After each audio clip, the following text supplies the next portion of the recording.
Hello, and welcome to the Global Luxury Real Estate Mastermind with me, your host, Michael Valdez. Today's guest, oh my God, I got to meet this guy last week. We were hanging out in Cabo. One of the most fun people I've met in a really long time. We got along great, has a beautiful wife. We enjoyed each other's company so much. Glenn Stearns, the star of Undercover Billionaire, the CEO of Kind Lending. Welcome to the show, my brother. Hey, Michael, how are you doing? I'm doing great. That was so much fun last week. We had so much fun. I was just going to say that I really enjoyed being down there. That was great. You know, now we sort of like, we know about sort of bird watching, which is our own personal joke, but that's okay. It doesn't matter. We can do that. It's our show. We got learned all about Casa Dragones, and I had the best tequila with you. We did. We had a great time. And you opened up Mexico and look at it taking off, you know. It was crazy. It was all fun. It was a lot of fun. So let's talk about you. Enough about me. So you are probably one of the most successful people I've met in a long time. And you actually started from really humble beginnings. I want to dissect all of this wonderful success. But for the sake of the audience, can you share a little bit about your start? Sure. I mean, I grew up in Maryland and very humble beginnings. You know, my mom worked as a grocery checker and she cleaned homes. My dad was a printer. You know, you don't know what you don't know, right? We had bars on the windows. It's a very interesting childhood. You know, I failed 4th grade, so didn't get off to a great start. Had a child in 8th grade. So when I was, 14 years old. Wow. And, just a real simple life full of a lot of adversity that kind of paved the way for, later in life, things didn't look so hard when you kind of run into some early brick walls, so to speak, Wow. So let's just talk about that for a second. You were a dad at 14. I mean, wow.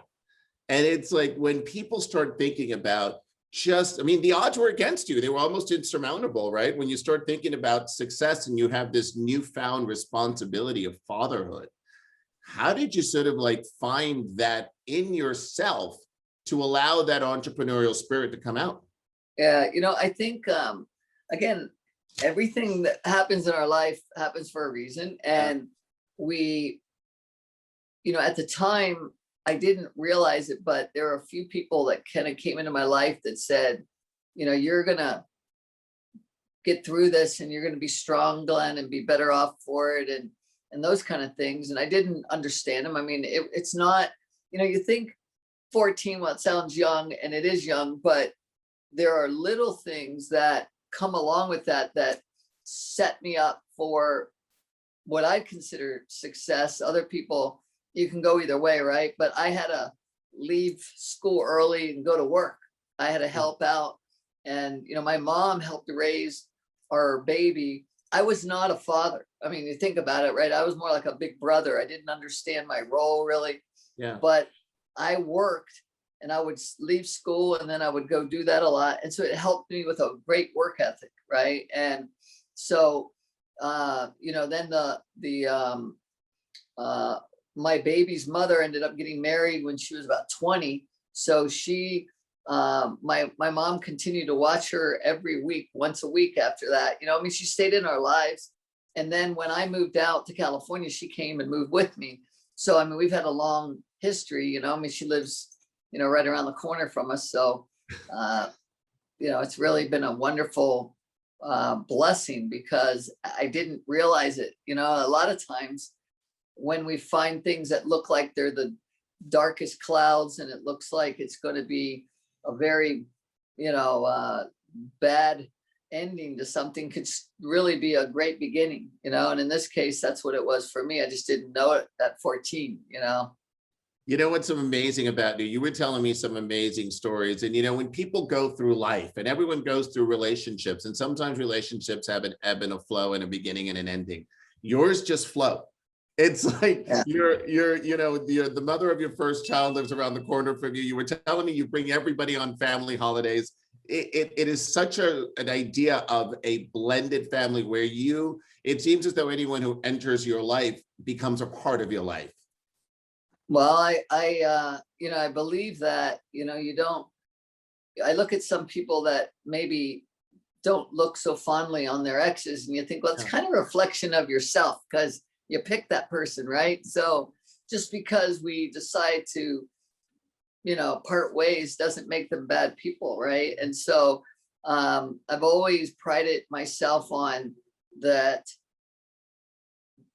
relationship that comes, I'm taking 40 of my grade school classmates on a trip to our ranch here soon. I've got my high school and college friends. I've got my old girlfriends, and everybody. We stay connected because they were good people, and I don't know why, but for some reason, it just seems to be a good thing to keep people in your life if you've had them. We try to stay connected all the time. It also says a lot about you in the way that you do relationships in business as well. So tell me how you started your company, because you started your company at a very early age. Well, yeah, but before that, because you're right, I think that whether it's business or personal, that a relationship to me isn't about taking something and using it up and discarding it, right? It's about cultivating it and growing it and keeping it in your life. And so you're going to have zigs and zags, and things aren't going to go the way they're supposed to be. But there are times when we have to be there for other people. And then there might be times when they're there for you, right? And that's a true relationship. And so with work, I did start, I guess I started right after college. I drove from Maryland out to California and found myself as a mortgage loan officer. And I did that for about 10 months. And then I started my own company. And so, yeah, that was kind of crazy. I didn't realize it at the time, again, how crazy that would be. But those people that worked with me then continued, the beginning people, a lot of them for 30 years, so. That is insane. So tell me, okay, so you've had this company for 30 years, or an iteration of it for 30 years. And so what did you learn early on that allowed you to shift and not only survive, but incredibly thrive in these last 3 decades? What were the early lessons?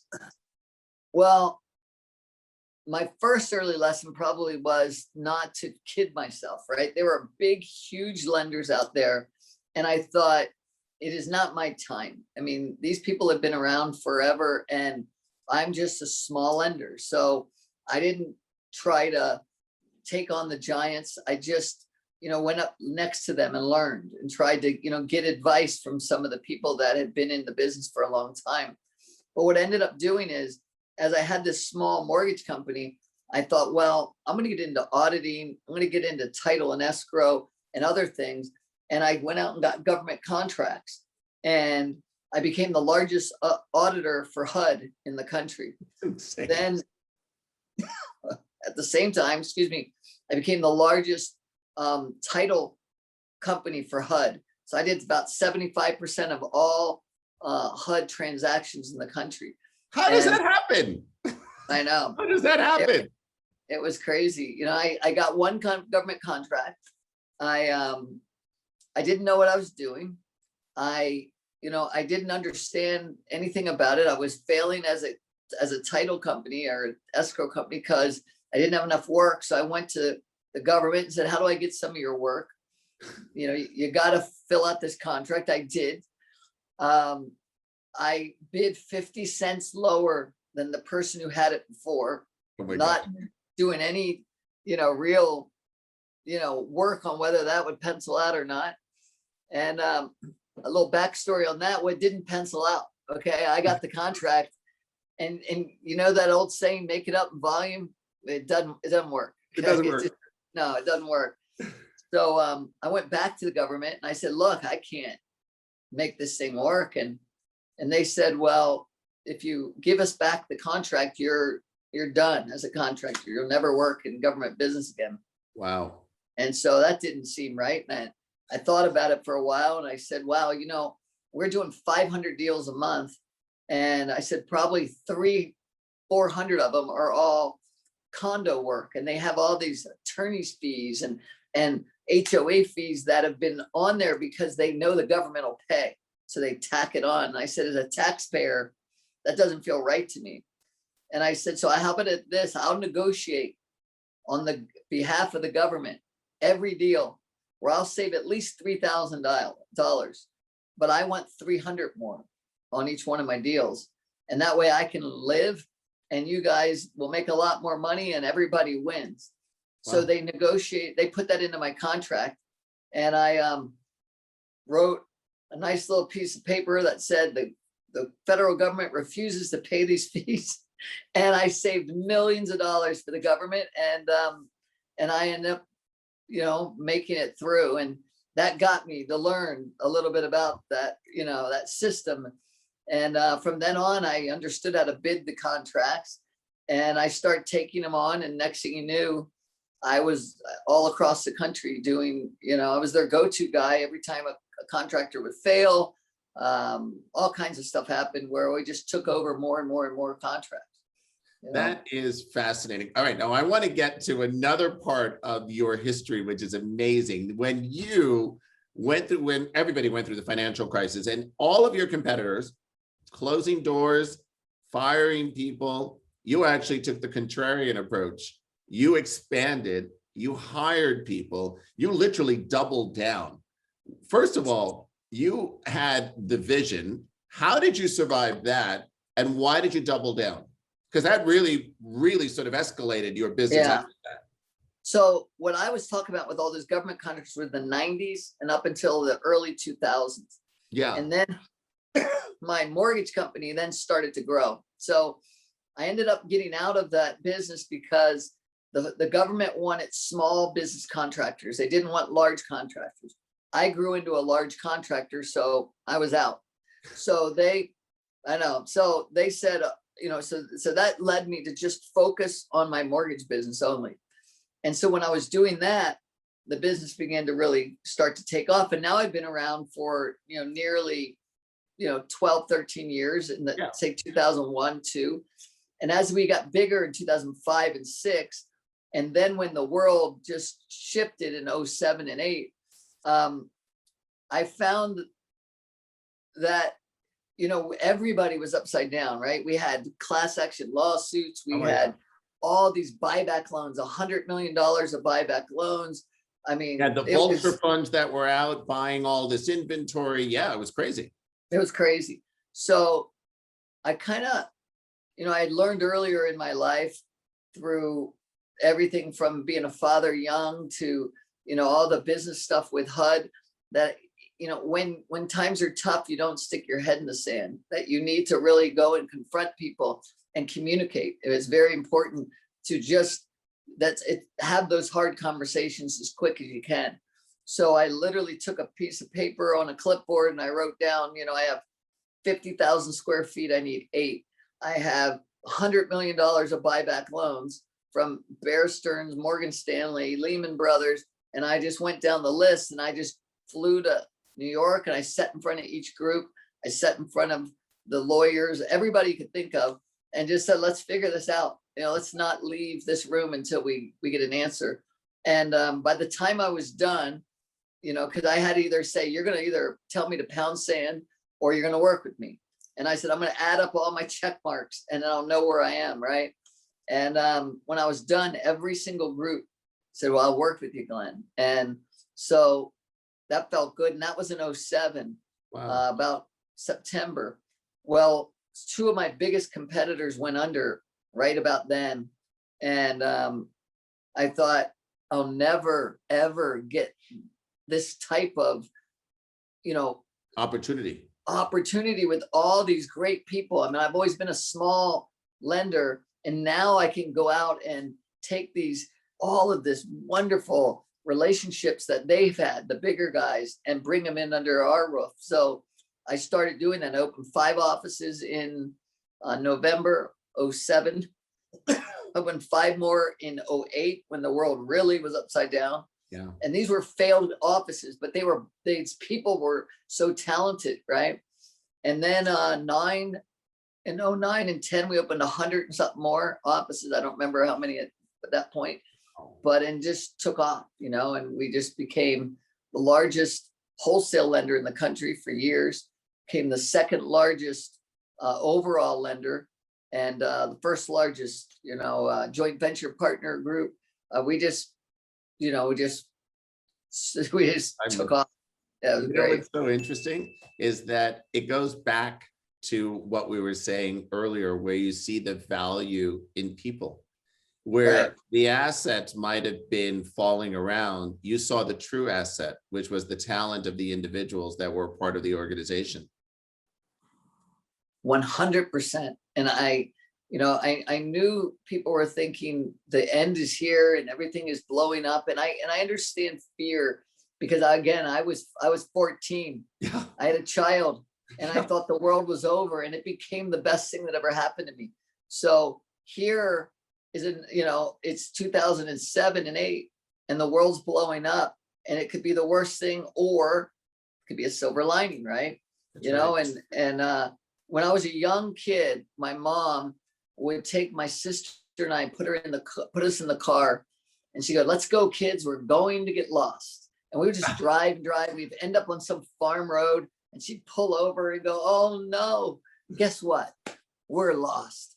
And we would go, "Yay, we're lost," And so for some reason, I'd been conditioned in my life to be excited about what's around the corner instead of being fearful, right? And so I think, I just had very good luck to be programmed, if you want to use that word, into thinking that things will turn out okay. We just got to power through them, and they might even turn out better than we've ever expected it. So, and that's happened in my life. So I've kind of run into the fire many times when most people are running away.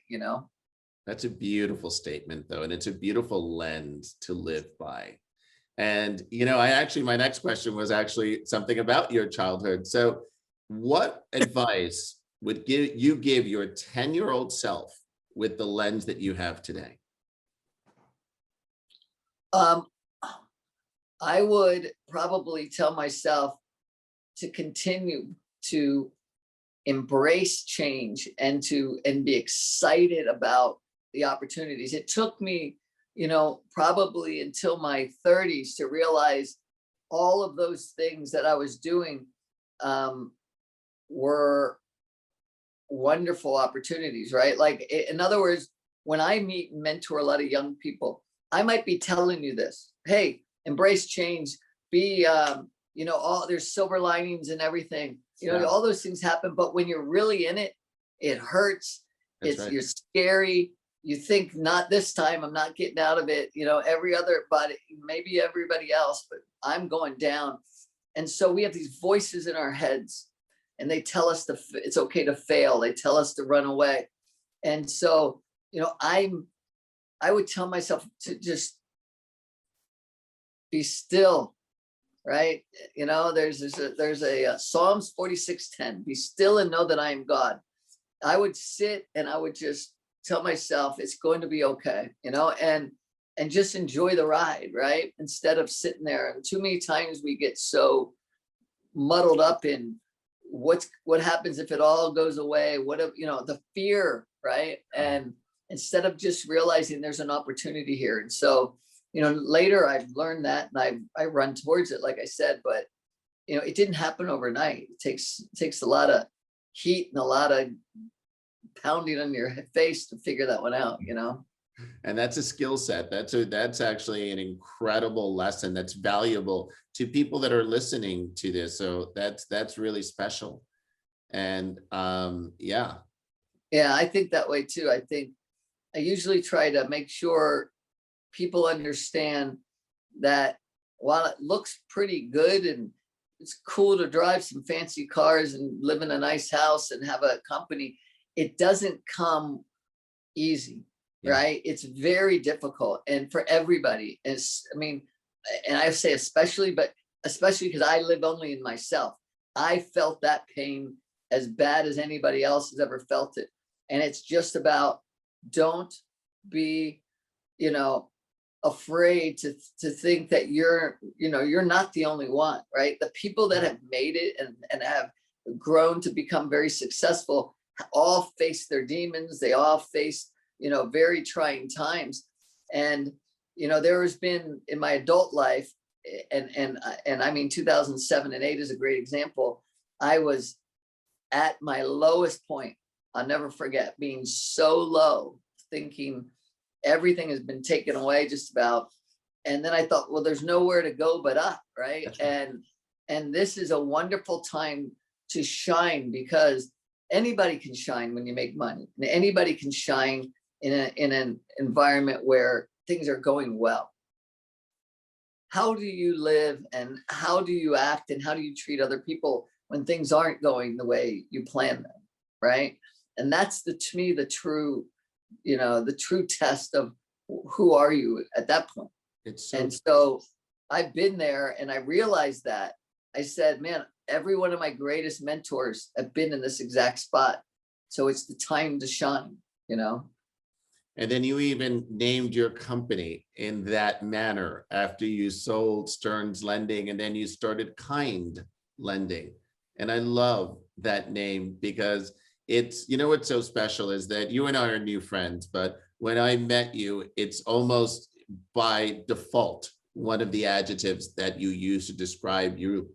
And whether it's someone that you just meet, and it was like, I said to myself, God, Glenn is such a kind man. And people say that over and over about you.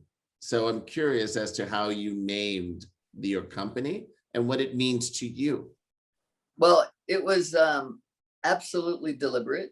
And, I had come from this company in my old Stearns Lending that I was very proud of. Yeah. And then I took on a partner when I sold, majority of it. I had a little cancer that came on, and so I ran the family, and I thought, I'm going to go and have somebody take over the company and let them deal with it, the day to day, and I'm just going to focus on my family. Well, their culture and mine, the way that I dealt with the company, it changed. We didn't do things the same way, and so when they, kind of exited and allowed me to have my ability to compete again, that, I looked around, and I mean, the landscape of the world, there's so much need, I think, for kindness. Yeah. And it just felt perfect to name the company Kind Lending, because I feel like I want to attract other people that are very, very very similarly, have that same mindset, because there's businesses, and this is one of them, but where you say it's either kill or be killed, and this is the war, and let's go out there and, and take what we can. And I don't believe that. I think that there's enough to go around, in this business. And I'm friends with all the other owners in the mortgage industry, in the mortgage space. I don't think we need to live a life where, it's try to take all the time. And we live by, we call it servant leadership, right? I mean, I work for the people in our business here. If they're going to sit and spend 12 hours a day, more time than they see their own families, I'd like to have them happy. I'd like them to live in an environment that they feel very proud of what they're building. And that reminds me of, watching your company and what you guys are doing at EXP. You see very happy people, very content people. And it's not just a job, right? It's a lifestyle. And so that's exactly how we've always believed it to be. I don't want to measure you by a misery index. How unhappy are you? I want to measure you by a kindness index, right? How happy are you? Right? Very opposite. And it seems to work. It is sort of that humble servitude. And it was so funny because it's the same language and words that we use. And I know that we're exploring a collaboration, and it just seems culturally such a beautiful fit. It was that, as we were all just spending time together. And it just was so natural. It just seemed as though we were all old friends that had the same sensibility, and it was beautiful to watch. Well, you know, it's funny because I looked at a lot of people at EXP that are very professional. They've been doing it a long time. They know what they're doing, right? And, you know, I think about a lot of companies that come up and they're new. They don't understand. They don't have their sea legs yet. They're getting people in, and and sometimes you do right, and sometimes it doesn't work out. When you become kind of more seasoned at your company, I've been around very long time. I hand selected the people to come back into this organization that I've known forever. And so we've worked together. We speak that shorthand, you know, we understand. And so you can understand that you want people around you that are happy, that are confident, right? That know what they're doing. And then it's just problem solving. That's right. That's what it is. You know, it's so funny because when I first joined EXP, which is only about a year ago, it was the idea that once I understood what the mission of EXP was, then everything that I do now with the global expansion, it's all about the fact that it's a movement. I know you said it also last week, and it's the idea that we're trying to get the message out just to help as many people as possible. Yep. Right? And the irony, because we've got the kind movement, you know, we've got the same thing. Yeah, you know? I love that. So I want to explore all of your reality television. So we started with Gilligan's Island that you were on with your beautiful wife, and you were on that show. And then you were, of course, the star of Undercover Billionaire. How did they find you? How did you become a TV star? Come on, Glenn. I was just a business guy, and stumbled into Hollywood. Yeah, exactly. You know, my wife was a Hollywood gal, and she kind of stumbled in because she was on the set of Oprah when Oprah pulled her out of the audience for making animal noises. And she went from there to actually being in movies and on television and all that. So I wasn't into that. I was just being a business guy. And then somebody at my work was a finalist for the Gilligan's Island show, and they said you should really call my boss and his wife. They'd make great howls, because you know, the howls. And so they called us. Long story short, we ended up going in and doing the show, and then I ended up winning the show. And that's been 15, 16 years ago. So from that point on, people have been calling me all the time. Hey, do you want to do a show? I got a great idea. And I'd always, that sounds good, but that's not my thing. And then I said, I tell you what I would do. You can drop me off anywhere in this country with no money, with no contacts. And I said, I bet I could do it over again. I said, we come from a land of opportunity. There's a wonderful chance to make it big in this country if you work hard and you surround yourself with the right people. And so I said, you ever want to do a show like that? I said, count me in. And they took you up on it. They took me up on it. Discovery did, and off we went. That's amazing. I love that. And so, you mentioned your wife, and I know that you both are incredibly philanthropic. And I wonder if you would just share a little bit about those efforts as well that you're working on now. Sure. So, by the way, so the show, I don't know when this will air, but the new show is called Undercover Billionaire. And then there's Undercover Billionaire Comeback City. So those two are airing right now as we speak.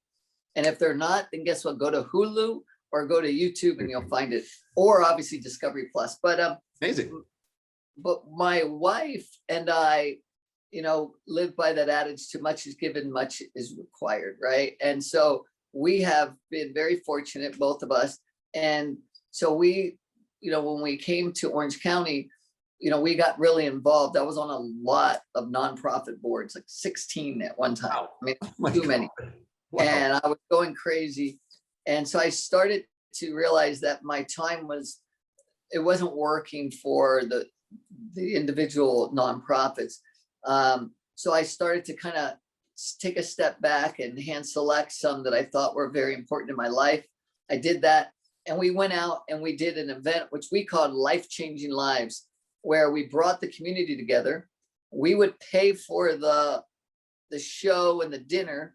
And we would say, you know, all the money we raise is going to go to these local community nonprofits. And so, you know, we would raise $1 million or so, and it would be a great party for the community. We'd have 500 people come, or whatever the max would fit into that room. And we would bring great stars and lots of fun, you know, people that would sing and dance and lots of stories. and it was a way to celebrate with the community, you know, all of our, I think, joint efforts to try to make a difference in the world. So that's so beautiful. I love that. And so you're also a podcast host. You guys have a show as well called Grit Happens. You better sort of say that slowly. So it's so tell me about what your show's about.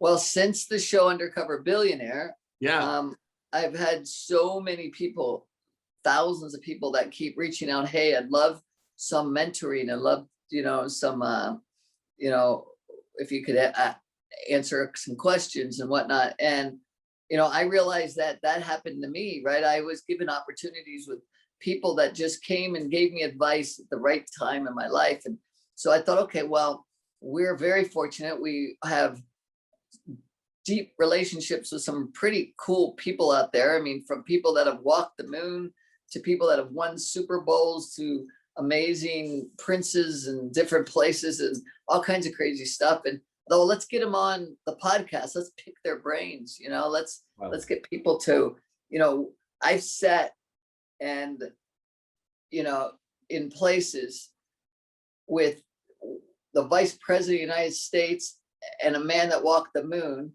and we're looking at the moon and he's telling us where he landed, you know, and I'm like, one of you guys got to know if there's aliens around this place. Has there ever been aliens? You know, and so it's like, okay, I want to have my friends be able to sit in these conversations that I've been able to sit in on, you know, and let's pick these people's brains. And so, you know, we've been real fortunate to do that and bring some of them on the show and get other people to hear things. And then we also love to just take people's questions and try to help, you know. I love that. That's amazing. I love that. And also congratulations on the news last week of you being cancer-free. That is amazing. Congratulations. Thank you. Yes, indeed. You know, I was diagnosed with colon cancer in my 20s. And so it's a wonderful club to be a part of. It teaches you the appreciation and for just being alive, you know, and it gives you that humble understanding that life is precious. You know, it's a gift in a way, as long as you can, you know, there's a lot of pain and a lot of people that suffer and die from it, and it's horrible. But if you can make it through and be cancer free, you know, you get an opportunity to not have to take things so serious and to realize life is short, you know. Right. It's so true. So I have one final question for you, Glenn. So in your book of life, what's this chapter called? In my book of life, it's funny, I'm writing a book right now. Are you? And it won't be chapter 13. All right. But it's let's see. It's probably called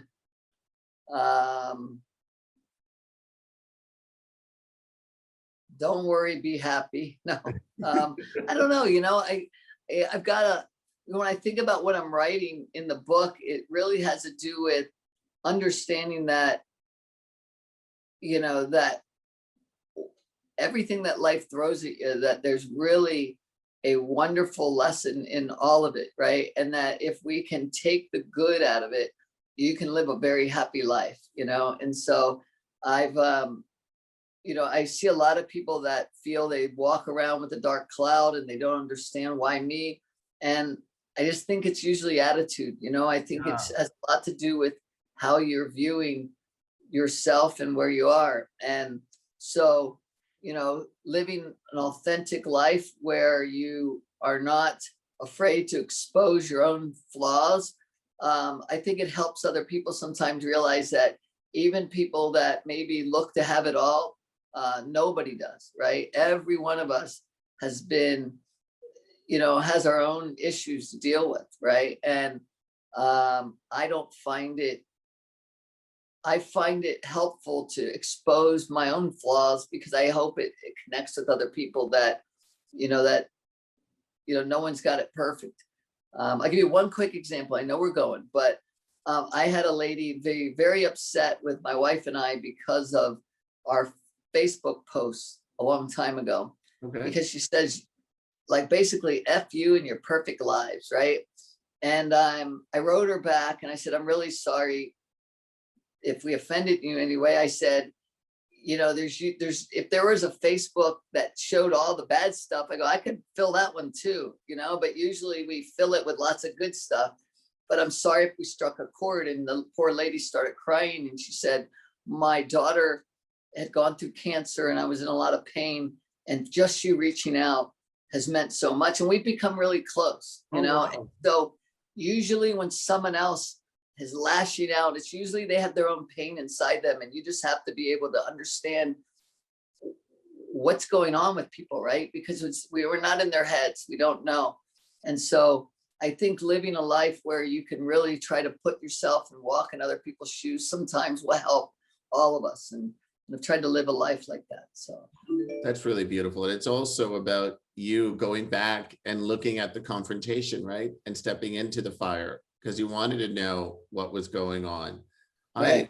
You're such a special man. And it's been a privilege, Glenn, to know you and get to know you during this process. And, you've been so generous already. And I am so looking forward to getting to know you better. And thank you for all you've done. And thank you for being on the show today. Well, thanks, Michael. I'm really looking forward to our next chapter together. I know. Like it's going to be a hoot. It's going to be It's fun. going to be a fun one. We're going to have a lot of fun. You're right. And thank you for all of you for listening. This has been the Global Luxury Real Estate Mastermind with me, your host, Michael Valdez. Thanks again.